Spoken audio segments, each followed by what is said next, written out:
Hi everyone, in front of me I've got Redmi Note 14S and let me share with you how to reset camera preferences on this device.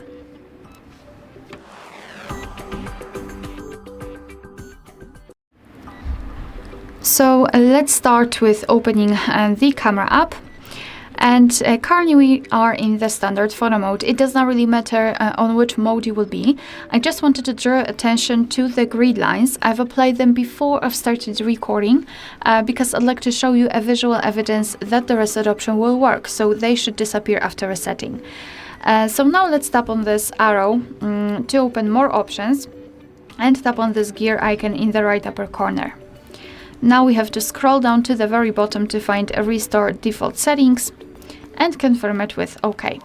The camera settings flashed a little bit, so let's go back to the camera and check.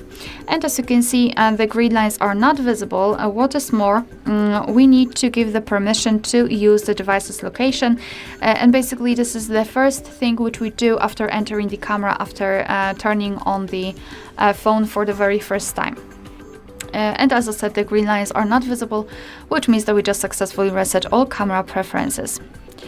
Alright, so that will be all. Thank you so much for watching. Please hit the subscribe button and leave the thumbs up.